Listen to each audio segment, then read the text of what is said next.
Healing, a space where God lives, where we explore how faith can transform your daily life. I'm so glad you're here. Faith for healing, make you stand tall. Faith for healing, conquer it all. We move together, we know go fall. Divine mercy will answer your call. Faith for healing, faith for healing. We know go fall. Welcome to today's deep dive. We are just so incredibly glad you are joining us for this. We really are. I mean, it is an honor to be here, acting as your spiritual guides, just navigating this material with you. Exactly. Our mission today is to provide a really uplifting, compassionate space. We want to bring you hope and encouragement while showing a deep respect for this faith-based content we're diving into. Yeah, and today's mission is actually incredibly specific. We are focusing on a really transformative 7-day journey. Right. It's week 12 of a much larger 365-day devotional plan. And the goal for you, our listener, is to explore how to just completely eradicate anxiety. To achieve real mental fortitude and ultimately reclaim your peace, because we all need that, right? Oh, absolutely. So to start us off, I want you to imagine for a second that your mind is a house. You are sitting in the living room, you've got a good book, you're feeling completely at ease. Sounds lovely. Right. But then suddenly the front door just swings wide open. A total stranger walks right in. Yeah, and they don't even take off their shoes. They just start haphazardly rearranging your furniture, and they crank up the volume on your TV to this, deafening roar. And if we are honest, in most of our lives, our immediate instinct when that happens internally is to just shrink back into the couch. Yes, exactly. We assume that because this chaotic presence is suddenly inside the house making all this noise, well, they must live there now.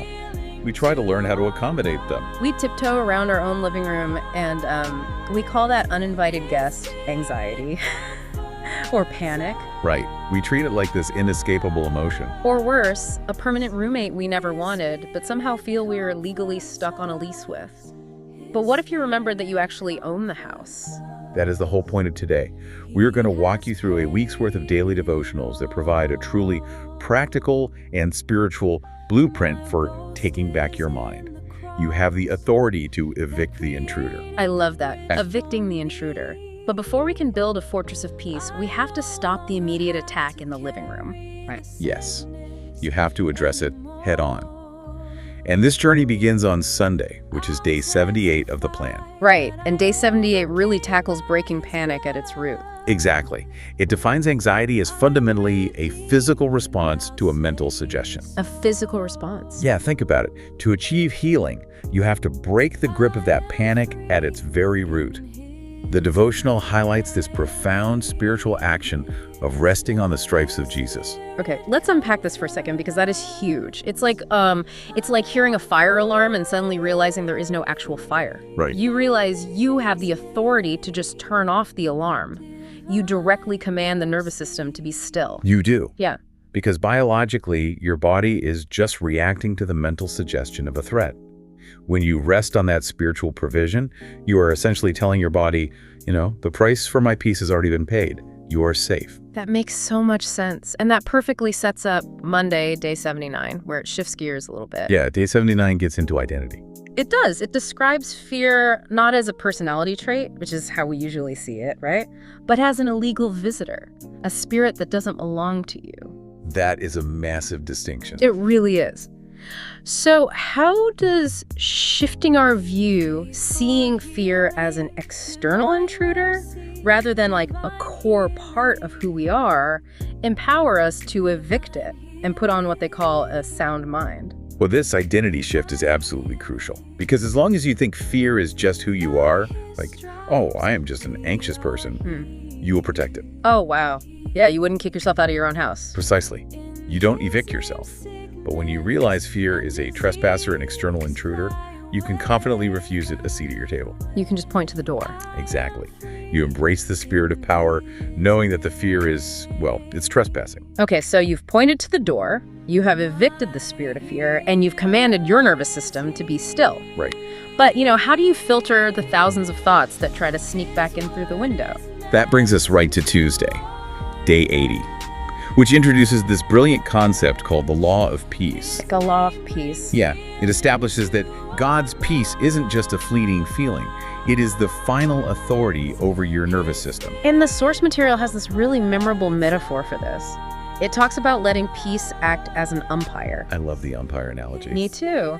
Because if a thought causes chaos, the umpire calls it out. If it brings peace, it's in. Here's where it gets really interesting. We are essentially told to let peace make the final ruling on our mental battlefield. Exactly. The peace of God is the umpire that decides what is allowed to stay in your mind. But practically speaking, I mean, how do we enforce this umpire's call? Because the outside world is constantly shouting bad news and, worst case scenarios at us all day long. That is the real challenge, isn't it? Enforcing the umpire's call is not just some passive mental exercise. Right. It takes work. It takes active steps in the real world. You have to rigorously guard your environment. And that is what Wednesday, day 81 is all about. The step of confidence. Yes. The devotional calls for you to take an active step today into a former trigger situation. A scenario that in the past used to cause you massive anxiety. Wait, really? Stepping right back into a former trigger situation sounds incredibly daunting. It does sound terrifying at first, but you aren't going in defenseless. You can do this because you now hold the high ground. You walk into that situation with the Prince of Peace as your shield. You are proving to your nervous system that the old threat doesn't rule you anymore. I mean, I get that, but what if the noise around us is just too loud to hear the Prince of Peace? If you are in that trigger situation and the panic tries to flare up. Well, that is exactly why Thursday, day 82, is titled Quiet the Noise. Right. To sustain this confidence, you have to engage in notification silencing. Notification silencing. I think we all need a bit of that. We really do. You have to actively turn off the digital alerts, the 24/7 news cycle, the negative talk. You literally have to put your phone on Do Not Disturb. Exactly. Because by starving your fears of the input they thrive on, and as the text says, studying to be quiet, you actually create the acoustic space to tune into the whisper of God. So you are guarding the environment. You aren't just hoping for peace, you are aggressively curating it. Yes, you protect the peace. Okay, so when you combine these things, when you take bold, active steps into former triggers, but you also maintain this fiercely protected, quiet environment, what is the ultimate result? Well, the result for your spirit and your body is total freedom, which is what Friday, day 83 focuses on. The climax of freedom. The imagery for day 83 is just beautiful. It talks about a broken birdcage sitting out in a golden field. It's such a powerful picture. It really is. It represents the shout of freedom. You are no longer a prisoner pacing around in the what-ifs. The cage is literally broken. And you are meant to vocalize that, to shout it. So, with the cage broken and the noise silenced, what does this all mean for how we actually rest and recover? Because fighting these battles is exhausting. That is the perfect question. And it brings us to the close of the week on Saturday, day 84. It's titled Restorative Silence. Restorative silence. Yes. This is where we learn how quiet isolation becomes the very architecture of mental recovery. Wow. The architecture of recovery. Exactly. It's the concept of Sabbath rest. Yeah. It means you are acknowledging that you don't have to figure everything out today. You don't have to fix the whole world by Tuesday. Right. True strength is actually found in sitting still, in letting God's presence refresh your mind and your body. I think that is a profound reflection to leave our listener to ponder today. Consider how mental fortitude and physical healing are just inextricably linked. They are completely connected. Yeah. By establishing peace as an umpire and actively silencing the noise, you aren't just calming your emotions down, you are actually cultivating the exact biological and spiritual environment where physical healing can thrive. It changes your body on a cellular level when you aren't constantly flooded with panic. Exactly. Faith in this quiet stillness becomes a literal medicine for the body. It is amazing. It really is a beautiful design. To close out our week together, we want to pray over you using the daily prayers from this week. Father, your stripes provided my peace. I speak to my nervous system. Be still. Lord, I evict fear today. I put on the garment of power and a sound mind. Holy Spirit, let your peace be the deciding factor in my thoughts today. Lord, I walk into my day with confidence, knowing you are my shield. Lord, give me a quiet heart in a noisy world today. Lord, I thank you for breaking the chains of worry off my life today. Lord, I sit still at your feet. Refresh my mind and my body. Amen.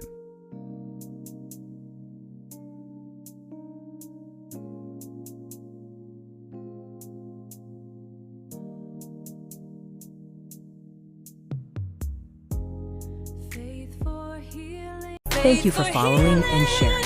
We appreciate your support. God bless you. You can connect with us on YouTube, Facebook, and Instagram under Faith4 Healing. Every like, it's a beautiful thing. Join the family, hit that button, let the healing flow. Faith4 Healing, we appreciate the love. Like, subscribe, and share the blessings from above. Yeah, hit that subscribe. We appreciate the love. Faith4 Healing!